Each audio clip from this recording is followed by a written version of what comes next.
Psychic wisdom and energy healing. That's what's on the menu for today. I've got a client session here, and I'm so excited to dive into what echoes back on your goals. We're going to be looking at life lessons, messages from guides, angels, and God. This is going to be a really cool session, and I want to thank you, the client, for booking this session with me and sharing here on YouTube so we can all discover what's beneath the surface of your questions. And I guarantee there's those of you out there who are asking some of these same questions, and maybe there's an answer here for you too. All right, so let me read what you wrote. So you say this: a friend of mine was having a channeling session recently, and they were told that my life lessons are all laid out for me and I am missing them. Okay. All right, but when I read this first thing, it's like, oh, you had a friend go to a channeler, huh? And they're talking about you, huh? Okay. And you're missing out on your own life lessons. So naturally, you're asking the question, what are the life lessons that I'm not seeing? Is there only one solution, or are there many? I love where you're going with this. What would it look like to have learned my life lessons? All right. I was like, okay, let's see what echoes back. If you've learned all your life lessons, you're basically, I don't know if you would need to continue a journey into incarnate states because you have nothing left to learn. So you're basically a living statue. Just so you know that, like, when time stands still, there's nothing left to learn. So learning all your life lessons is basically you become a mannequin. Is there anything else my guides, angels, and God would like to tell me? Okay. I'm going to be putting on my specialized just for you, and we're going to look into all of this. Thank you again for sharing, and we're about to get started. Be there in a moment.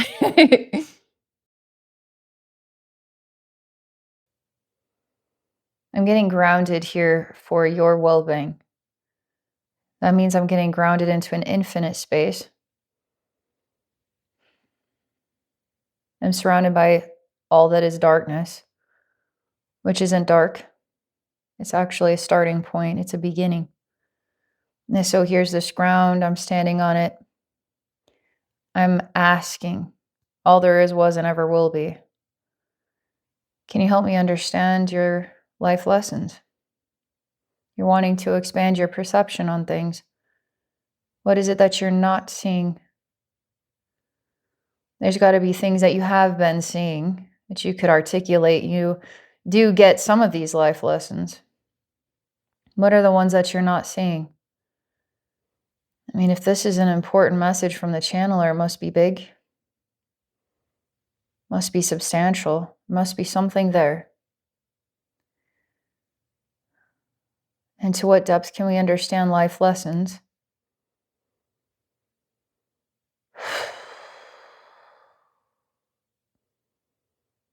But also, let's say you've learned all your life lessons. What does that mean, and what does that look like? Can you conceivably learn all life lessons?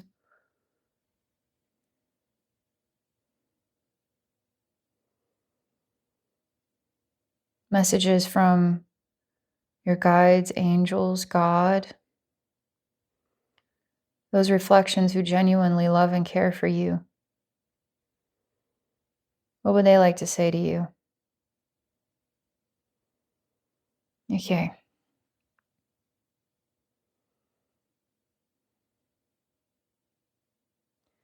I'm on a boat, and this is not your typical canoe, but yes, it's like a canoe, and it's made out of wood. You're sitting in the center, and you've got a paddle that's made out of wood, and you're rowing here on this side, and then you're rowing here on this side, and now you're letting it coast for a bit. It's very quiet and peaceful here in this picture.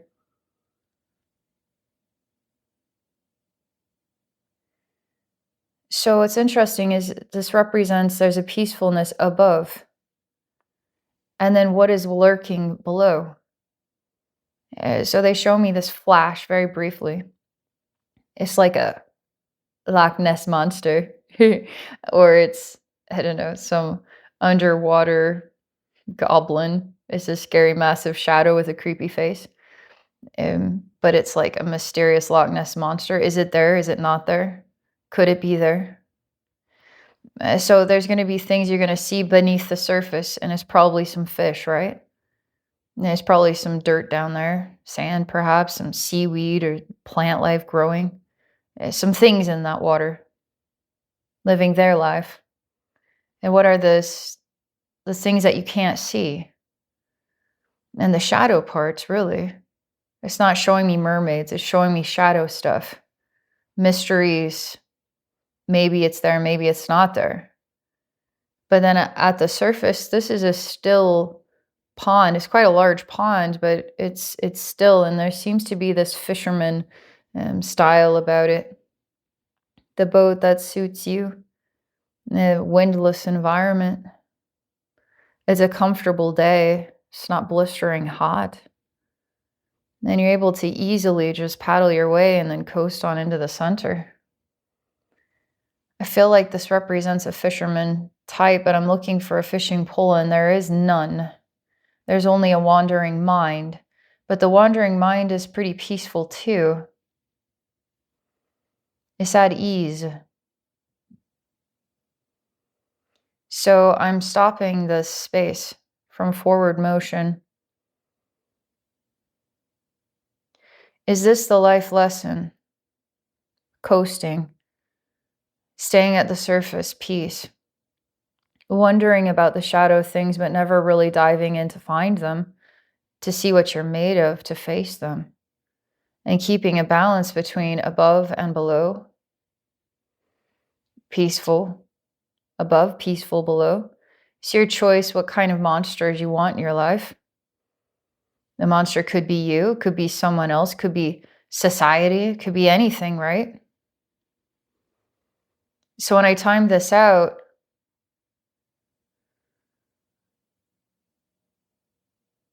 just a moment here.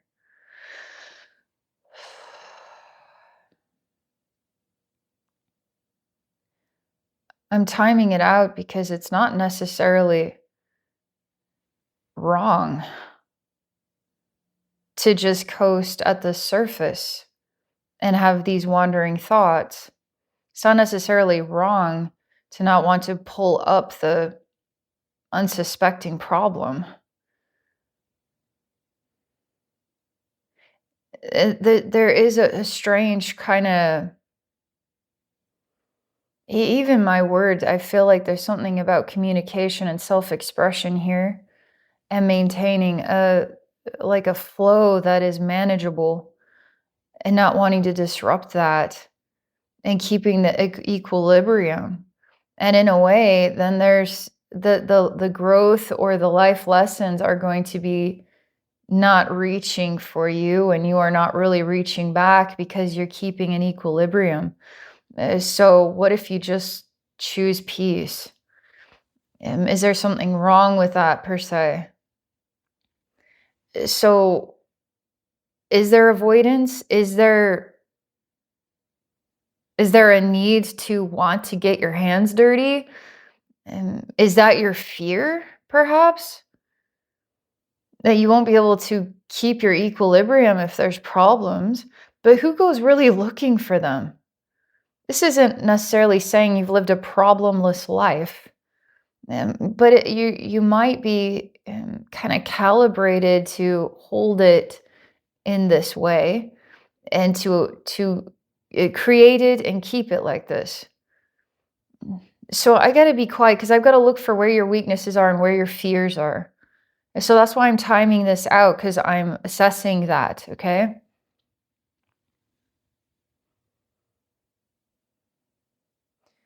This is going to be a little bit strange because I'm going to be dancing into the abstract, but all of a sudden I'm outside of the realm of the initial scene, which is contained in an egg shape.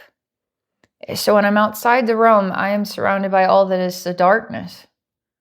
And it's interesting because in this darkness, there's creative force and surprises and the unknown, right? It's math you don't even know yet. You don't even know these problems. You don't even know how to solve problems. You don't even know that these problems are right outside. It's kind of fun to solve problems. Again, nothing here is really like I'm eye rolling, like, oh my God, safety and security. No, not that at all. It's like, okay, that's actually kind of nice, you know?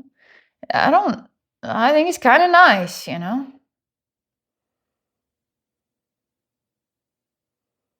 There is a strange creature that stands out here. It reminds me of, okay, this is Star Wars, and I think it's the one with the Jabba the Hutt. Yes. You know how there's that big monster behind, this is at Jabba the Hutt's place. There's that big monster with the slime and the teeth behind that gate. And then there's this man that's like bawling his eyes out because this was his friend. This monster behind the gate was his friend. And so he's crying.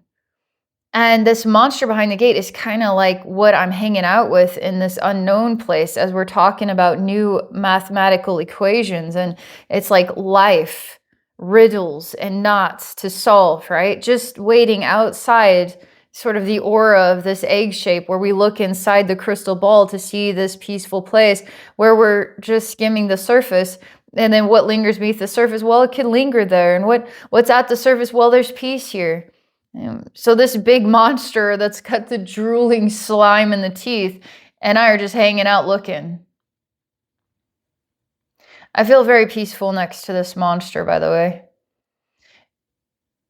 Wait a second, have you met nice monsters?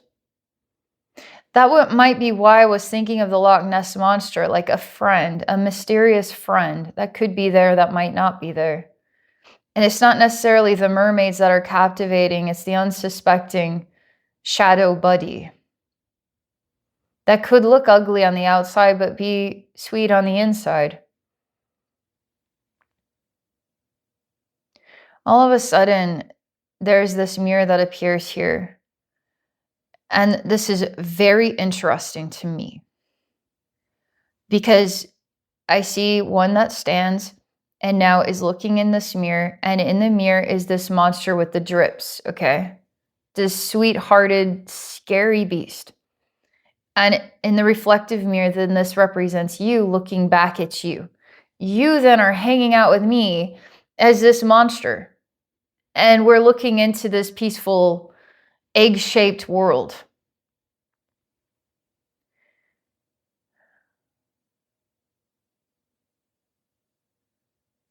Okay, that's where this throat chakra, this is communication, this is self-expression.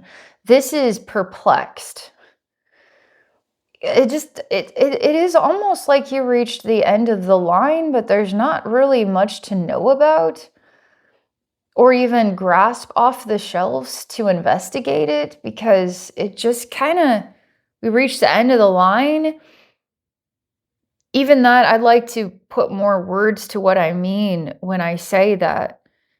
It's like where the sidewalk ends, and it's not a scary thing. It's not a cliffhanger. It's not a great vast void. It's just where the sidewalk ends. There's something within this monster that needs to express itself, and it has no language to do so. All it can do, though, is cry.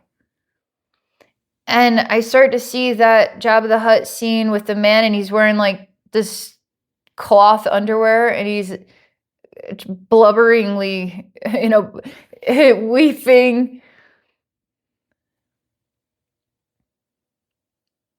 And this man is inside this beast. And then the tears flow from the eyes of the beast. And the presence of where the sidewalk ends, there's no equations, and it just reached an end. Okay, so this is going to be crazy here, and it's really not that dicey. But I'm taking the egg shape and making it small, and I'm putting it in like the trunk of the car. For some reason, the heart of this monster then carries a reflection of you, then inside its heart. And somehow a reflection of you is also this crying man. Also, then this egg shape, which captures the equilibrium, which is quite peaceful.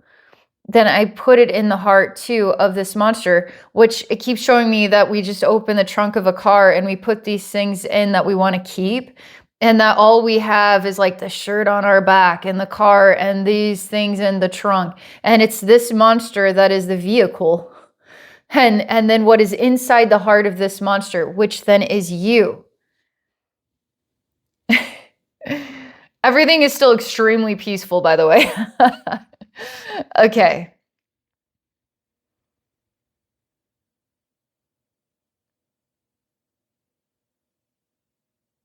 I keep looking at this monster's face and it makes me think of like a spaghetti meatball. And like, I don't know why. I say like, wow, you kind of look like a meatball, like a spaghetti meatball face with teeth. And there's stress, by the way, like upon the head, there's stress. And that's why I'm like holding my head and my face, because there's a lot of energetic stress here and it's just so stressful. And this throat chakra is about communication, which, you know, we could be talking about ground, therefore identity. I'm grounded. I know thyself, like I'm grounded in who I am, but this is about self-expression too. So it's how are you communicating identity? How are people communicating identity to you? How are you swallowing that down? You know, and then the strange conversation about the monster outside of an equilibrium realm of your own reflection, but the monster is really your reflection and everything else is just in its heart. Like, this is stuff you're gonna have to think about. This is not your typical conversation. Okay. All right, so the stress is calming. Something is missing here when it comes to love. Because I actually go to give this monster a hug and I'm not allowed. Like this monster has this sort of like buffer zone of maybe 1 foot in all directions, and you'll never really reach the flesh of the monster to actually hug the monster. And I'm willing to take on the spaghetti sauce, like I'm willing to hug the monster and it sort of oozes out its flesh like juice, like greasy juice everywhere. Like all the time. I know that wasn't captured in Star Wars, but that it seems to be always sweating like a greasy tomato sauce juice. that's what I'm giving it a hug and I'm like, I hug you even if you put the grease on me. I don't care. I hug you. But this buffer zone keeps me from really hugging properly.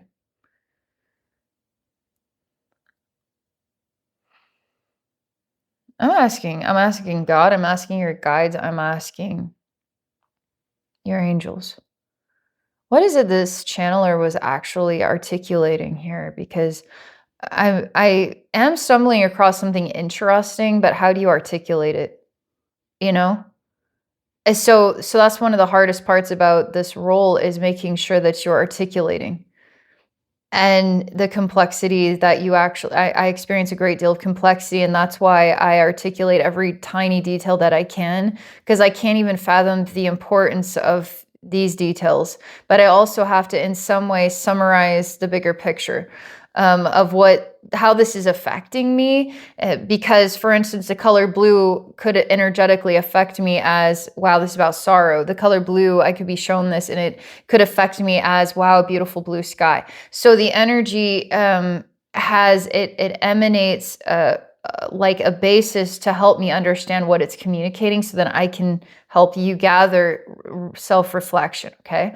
So this channeler would be doing the same in their own style, in their own way, in their own ability to articulate their experience.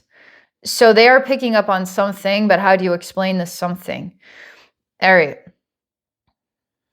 So I'm asking your guides, angels, God, what is the buffer zone? What is the life lesson conversation? What was this channeler picking up on? How could I articulate this in my own way, what I'm picking up on? But you're specifically wanting to know about life lessons, and also where the sidewalk ends. Maybe somehow it's not about have you completed all life lessons, or have you reached a point where there's a reset button? And there's something odd collectively happening where there's a lot of reset button happening collectively. And we're sort of existing in an unknown space. So it's not really definable yet what could be the next array of life lessons you're going to be, which is interwoven into lifetimes, incomprehensible past, present, futures, and a new timeline of eternity. This isn't a great void. This is just where the sidewalk ends, because we haven't really created the continuation, because we're actually sort of like quantum leaping into the next incomprehensible series of life lessons. So I'm asking them all this stuff I've gathered so far, and then let's just see what echoes back, okay? They as in they blend together. And this love, this collective love that cares for your well-being blends together. Okay? It's like an ocean of love for you. And the ocean of love, are saying, stop seeing a monster. This isn't on me. There's something that says, I almost like it gives you more of a humble persona when you don't have to really proclaim the golden essence of exceptional self-expression that you actually have achieved. So you're humble, and the humble one does not drape golden objects and material things and have the ego that and the tooth job that's like and showing everybody that who they are. So somehow the humble within you takes on the persona of the reject when there's nothing rejectable about you. And that exists in your aura and your energy field, is that this humble state, you could say, is depriving you of a kingly persona that would be like, just hear me out, because I don't know what other language to use, but you could say Jesus is humble, but Jesus is called Lord, right? And Lord is like a king, or because that humble expression is beautiful, not a monster, a beautiful man, okay? A beautiful, humble human being is also like made out of gold.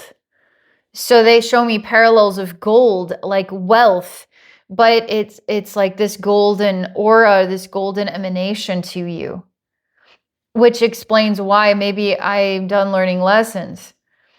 Well, is Jesus done learning lessons? Maybe Jesus is only a teacher and never a student. We will always be both, even if we carry like unfathomable quantities of wealth of memory in our souls.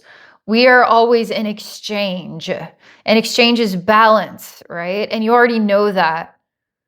But you could say that there's a new persona of yourself that it's time to step into. Take off the monster reflection and put on this sort of divine human, okay? This divine man, this divine reflection.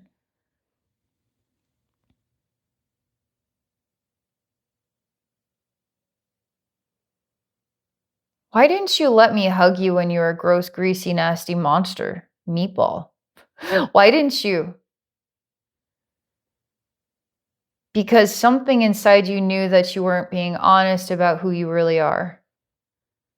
And you need to start being honest about who you really are.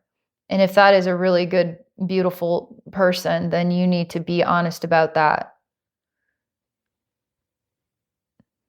This means that you would say, like, ego has this, like, it's okay. You're basically protecting yourself from being an egomaniac by going the opposite direction, which then makes you ultra humble, which now, there's a beautiful monster here. Can you love me? Yes, I can. Let me give you a hug. Oh, don't hug me. I don't want you to hug me. Like, hey now, but I wanted to hug you, beautiful monster, because it's not really who you are. So you need to be who you really are. And that's a really cool, complicated conversation, because what does it mean to just be who you are? Just be humbly who you are, but be who you are. The vehicle of who you are is not a car or a monster. It's a being of golden light. So let's see what else the ocean has to say, okay? The ocean that loves you. There's a sorrow about watching you lower the bar of your value. And okay, help me understand that, because you're doing that on purpose, which then is still expressing your value. And only people that are going to be able to see through the facade are going to see you for who you are. And that's really all that matters to you anyway, because you don't have to wear costume. You don't have to throw it in people's face. Okay, here's how they're remind me. Okay, there are some people on this planet that are really ultra bright. And when they're being truly themselves, they overwhelm the people around them. So they reduce the volume of what they carry so that they're tolerated, or they're tolerable, or they fit in and they're not overwhelming because they're so freaking nice. And in a way, you've adjusted your system in order to fit in. And that's what nice, golden lighted people do, then they become adorable monsters that are greasy, I don't know, spaghetti sauce flesh, I don't know. And okay, I'm talking to the ocean that loves you, and I'm saying, okay, so just a moment, because we're actually, you've been choking in here on this throat.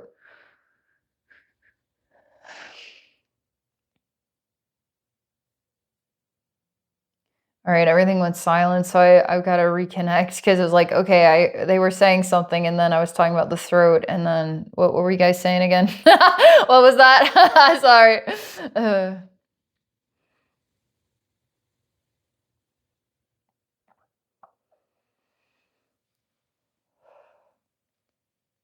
This is this is about the next substantial thing.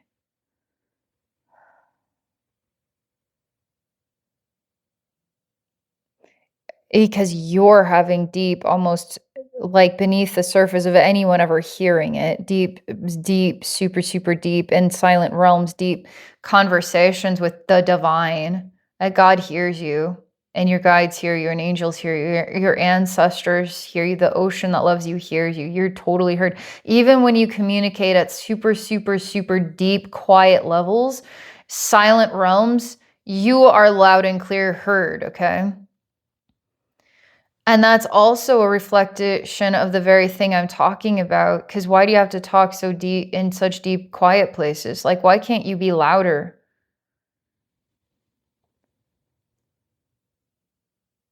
And that was the thing, was I was asking him if you were hiding for a reason. Not because you wanted to be intolerant, like you didn't want to be intolerable to people, but perhaps you're actually hiding on purpose in this life because you're working through like a certain human history timeline that's resetting now and entering into the next one. And so why, like, because you had a goal, some of this stuff is weird, okay? Why you behave a certain way, and nothing was ever incorrect about it. And why you're asking the question now, because something inside you is moving. So everything is a domino effect, that the universe is communicating, you're listening, and now you're reaching out to me, and I'm communicating and you're listening, because everything is sort of like pooling or coming together so that you could say reorganize your identity, or whatever this truly is about in some great expanse that my human brain and yours and all of ours won't ever fully understand it. But our hearts can understand love, and our hearts can understand transformation and movement and new learning and things like that. I don't feel like you should be focusing on what you haven't been doing or perceiving properly, because this feels like you're moving through a wall that it was a convenient block, And it was a wise block. And to perceive it as you were not doing something well enough isn't really fair. I feel like this wall is more incomprehensible than that, and it was wisely placed there, but you're kind of moving through it. This is the where the sidewalk ends concept, because you're entering into the other side of the sidewalk, which is you taking off the monster costume and actually being this divine man. And it was always right. You were always doing everything right. I'm just wondering how you're like, I'm wondering about your style and how you kindly move through life and this human collective, because you're here as a gift to humanity, and how you work through the idea of being a gift for humanity out of kindness for the bigger picture, because I feel like you're filtering through great wisdom that's very, very silent. And it's going to be hard to put an explanation to it in that way. That would suit the mind's idea of I'm doing everything right or I'm screwing up or something.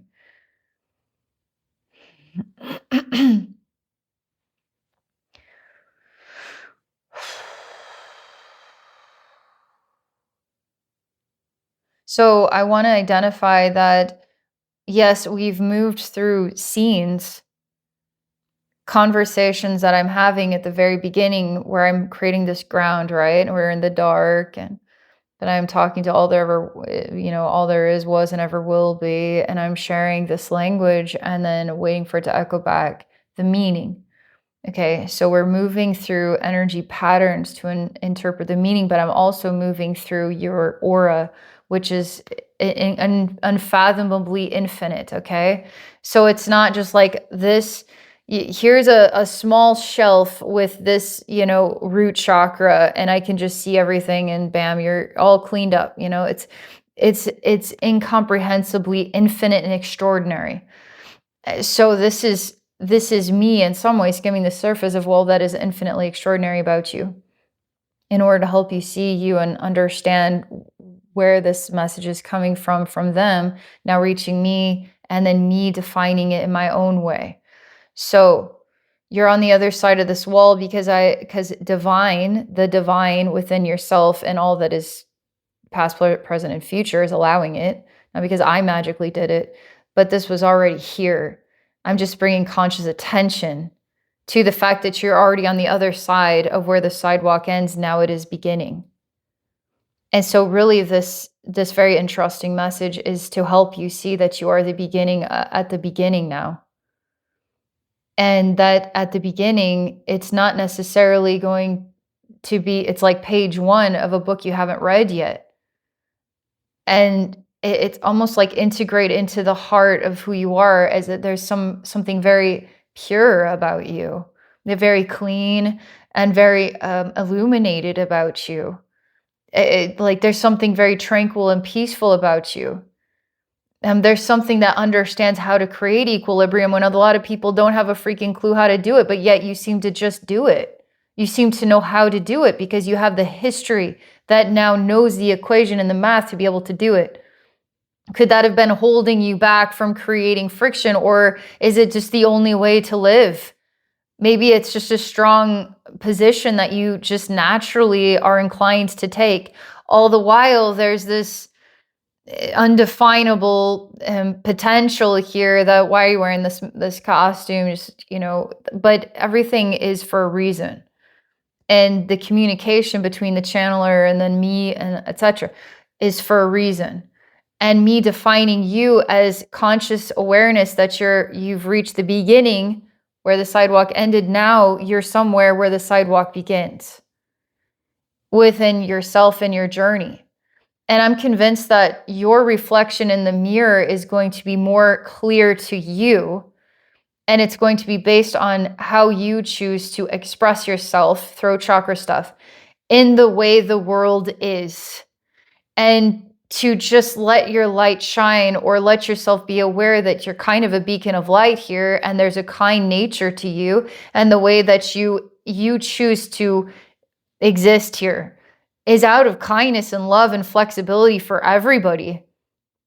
So that's one who has acquired so many life lessons to even have a clue how to do that. And so then where do you go from here? You just keep trusting in the steps. Again, this is an extraordinary parallel, but it's not that extraordinary, because when we look at Jesus, Jesus is an extraordinary representation of a human being. So on a spiritual level, he is the Son of God, the one and only Son of God. And so it depends on how you want to interpret him, or he's just an incredibly developed, heart-centered man who figured out some extraordinary things and went through this incomprehensible life, representation, identity. Was he, did he learn all of his lessons? And maybe he didn't, and that's why he got on the cross, because he hadn't figured it out yet. Or maybe he was a beacon of a message for all of us, right? So there's something about, it's not necessarily having problems. That's why at the beginning, it's like, this isn't necessarily about having problems. Is like, are you like weak or afraid of like problems or something? No, that's not really what this is. This is why you're asking what happens when you learned all your lessons. Well, time stops. Did Jesus just standing still, or did he live a life? He's learned all of his lessons, you could say, but yet he still has lessons and problems and experiences and reasons to be. Same for you. So keep trusting your steps, keep trusting your heart, keep just being you. And just give yourself a little bit more stretch, explore what feels right to explore. I feel like you're doing everything right. And you are where the sidewalk begins, okay? That's my interpretation, that's my experience. Thank you. You're awesome. Thanks for sharing with us here. High five. For those watching, if I can help you in a session, just book one. Abbey, normalswisdomquest.com. Have a great day, everybody. Bye for now.